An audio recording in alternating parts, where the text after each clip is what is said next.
All right, a recent survey by Digital Risk shows that while 70% of millennials are interested in buying a home in the next 5 years, less than 30% have actually purchased one. Joining us live from Miami is Jeff Taylor, co-founder and managing partner at Digital Risk. Jeff, a pleasure to have you on the show this morning. I mean, what do you think scares millennials the most about owning a home? Because I have to say, for myself, being a millennial, it's not knowing where I'm going to be 2 years from now. Yeah, I think with millennials, I think there's three big things. They're focused on their income. Do they have enough money to actually be able to afford that house? Is it the right time to be buying a house? Are they really ready to start a family? Is that the place they want to be long term? And they're also trying to weigh the balance whether rent might be higher than it actually is to own right now.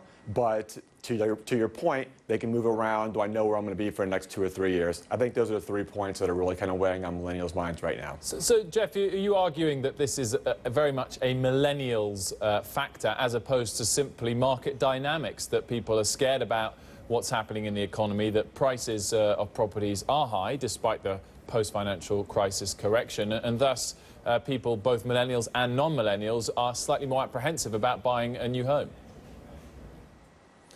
So I think anybody who lived the last 10 years in the United States is apprehensive about the right time to buy a house.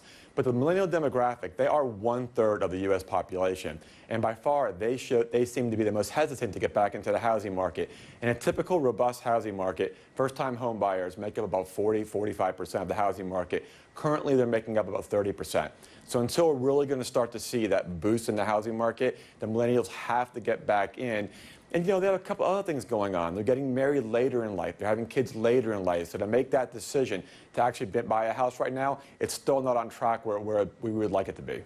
So, Jeff, millennials, I guess they're really caught between a rock and a hard place. On the one hand, affordability is so low because prices keep on increasing. On the other hand, if you look at the big cities, not just in the U.S., but also here in London, Paris, you name it, rent is so incredibly high. You can't afford either of the two. So what are millennials left to do?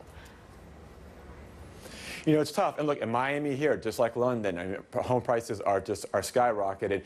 So I think what the millennials are doing right now is if they feel really good about their job, they got the student debt under control, even in big areas, they can afford to buy a house right now. But if they're the least bit hesitant, I think that they're waiting and they're renting in those areas and they're looking to buy and down the road a little bit when they feel a little bit better about their job and they feel more substantive that they're actually forming a family. I think those are the key drivers we're seeing right now. Very interesting research. Jeff Taylor, co-founder and managing partner at Digital Risk, joining us from Florida.